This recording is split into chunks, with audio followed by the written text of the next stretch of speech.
que monsieur Winner à Bessie, du moins celui-là, existe en un seul exemplaire. Évitez le doublon.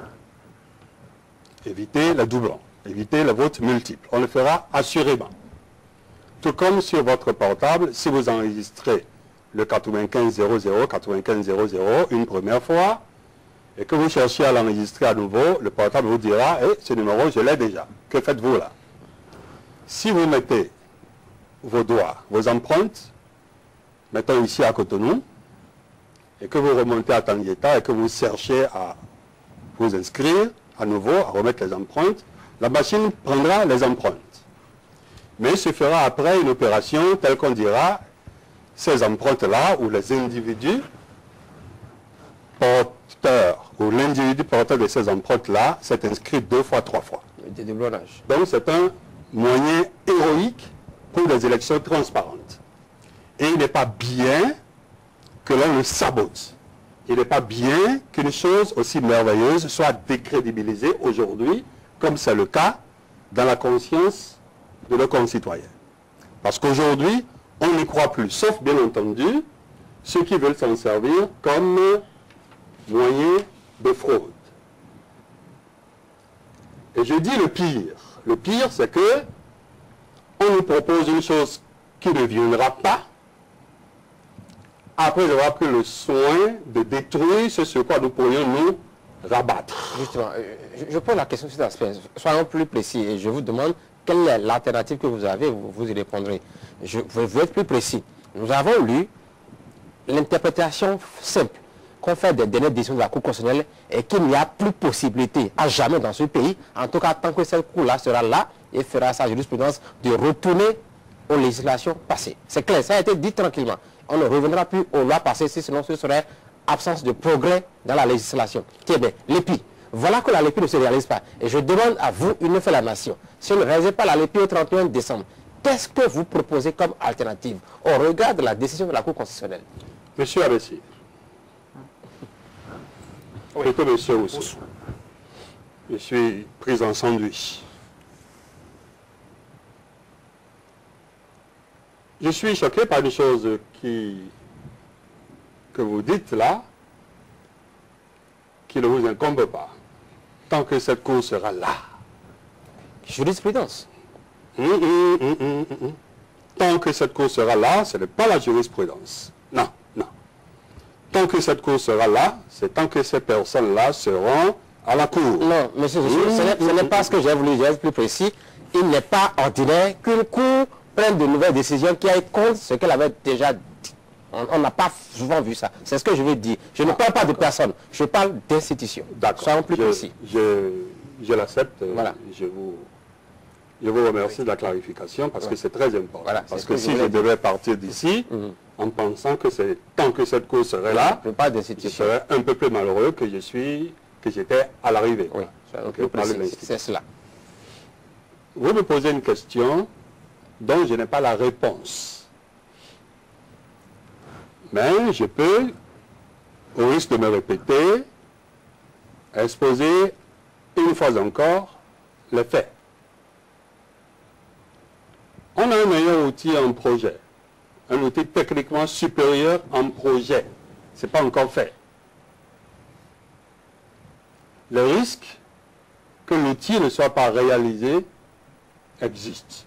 Ils sont même évidents.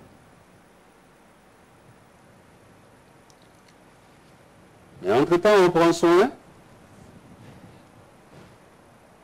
de détruire ou de fermer la porte, la sortie d'issue. C'est-à-dire ce qu'on a pu faire et qui est d'ailleurs ce sur quoi nous reposons aujourd'hui. Parce que ce sur quoi nous reposons aujourd'hui en termes légaux, c'est pas la LEPI. Et on a détruit ça. Au lieu que cette question-là soit posée aux personnes qui ont procédé de cette manière-là, ont fait cette manœuvre-là, vous la posez à moi qui suis venu humblement m'en inquiéter. N'est-il pas raisonnable? Là, soyons sérieux. N'est-il pas raisonnable que tout en ayant le projet de la LEPI, on maintienne la possibilité légale de faire autrement si le projet n'aboutissait pas. L'homme propose et Dieu dispose. Mettons de côté les soupçons de fraude et tout le reste. Cette crue, dans une bonne partie du pays. C'est une réalité, personne ne peut nier ça, c'est une réalité. Il y a des dégâts, il y a des morts, il y a sinistres. Beaucoup d'enfants n'ont pas repris l'école à ce jour. C'est une chose réelle.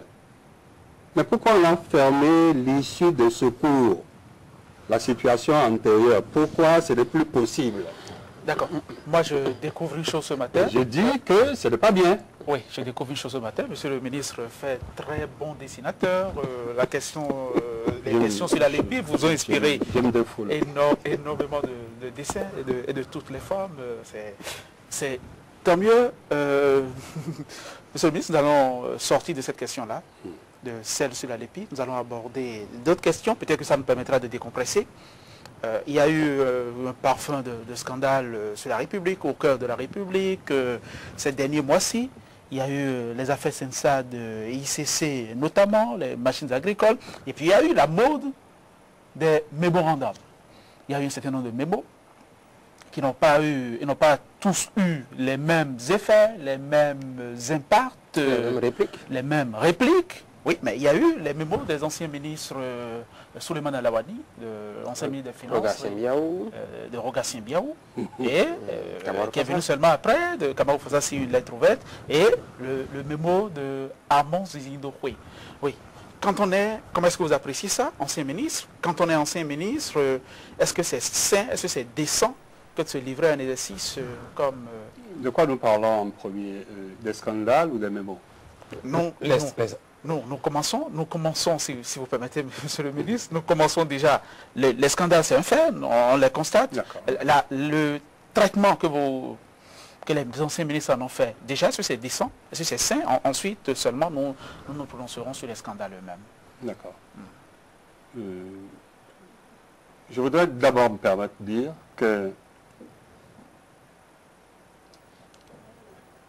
la LEPI, là, telle qu'on est en train de la réaliser, de se battre coûte que coûte pour la réaliser, est la conséquence de la série interminable de scandales.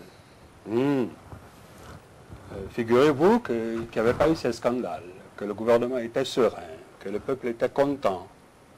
On n'éprouverait pas le besoin de caporaliser l'outil de gestion des élections à venir. C'est tout lié. Nous sommes dans un contexte d'une cohérence extraordinaire. Pour ce qui est des mémorandums, je ne connais pas le pluriel latin. Mémoranda, certainement. Je n'ose pas. Il me semble que c'est cela. Allez-y. Dans le doute, on s'abstient.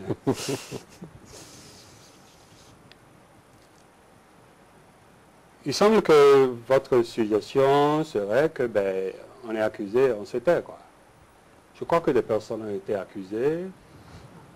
Comme l'accusation est de deux natures, ou se situe à deux niveaux, ou tout au moins la souffrance qui pourrait résulter de l'accusation est à deux niveaux. Premier niveau, dans l'opinion, dans la famille, le regard des gens sur vous, c'est gênant. Le deuxième niveau, c'est que de manière plus technique et plus responsable, la justice vous accable. Je crois que ces différentes personnes sont en train de réagir. Pour le premier niveau, on m'accuse. J'estime que ce n'est pas si vrai que ça, ou que ce n'est pas tout. Je m'exprime d'instinct. Ces personnes se sont exprimées. Je voudrais que les entités qui ont eu l'idée de les mettre dans ce couloir-là souffrent. Que ces personnes s'expriment. Elles se sont exprimées. Et je suis convaincu, parce que je suis un lecteur assidu de la presse, et en même temps qu'un téléspectateur assidu de ce qu'il reste de la presse libre parce que ce n'est plus qu'un reliquat, un maigre reliquat que nous allons reconstituer, je l'espère. J'ai le sentiment que ça a été utile, tout ce mémorandum. C'est utile pour mieux comprendre, ou pour entendre un autre son de cloche. Oui. Parce qu'il a dit que qui n'entend qu'une cloche n'entend qu'un son. Qui n'entend qu'une cloche n'entend qu'un son. Il est bien que quand Zinsou dit que Sabo a posé tel acte, qu'il soit permis à Sabo de dire oui, d'accord, mais ou pas du tout. Oui, mais est-ce que Gaston Zosso aurait fait la même chose si les accusations dans l'affaire Titan, on en entend déjà plus parler, les accusations dans l'affaire Titan avaient continué? Est-ce que vous seriez, si vous auriez produit un mémo, vous seriez mis à table? Je réserve ma réponse. Sur ce point précis, je réserve ma réponse. Parce que vous craignez un retour du bâton, peut-être? Je dis, je réserve ma réponse. D'accord. Quelqu'un qui crée un retour de bâton, il fait la démarche qu'il fait ce matin-là. Quelqu'un qui craint un retour de bâton, de quelque nature qu'elle soit. Il fait la démarche qu'il fait ce matin-là. D'accord. Brice. Oui, on va avancer. Alors, sur ces affaires-là, sans trop revenir dans le fond, on va passer rapidement à autre chose. Sur ces affaires-là, dans leur globalité, le traitement qui est fait de ces affaires-là par les autorités, votre vue générale. On ne va pas revenir sur le fond, les Béninois s'en sont suffisamment gavés déjà. Oui. Parlons de la façon dont c'est géré. Vous parlez de quelles affaires? De scandales? Oui, de scandales. Oui. C'est ça, c'est machine agricole, tel que... Puisque vous avez été aux affaires, on voudrait le point de vue de quelqu'un qui a été aux affaires aussi. Si c'est vous qui étiez là, comment vous auriez géré? Je vais vous expliquer de manière très honnête. Oui. Et j'espère que je serai compris. Si j'ai quelques petits boutons et que vous êtes esthéticienne, vous pourriez toujours, par des artifices, me farder et masquer les petits boutons que j'ai. Mais quand j'ai des abcès purulents partout, aucune technique, aucun savoir-faire ne peut vous permettre de les cacher.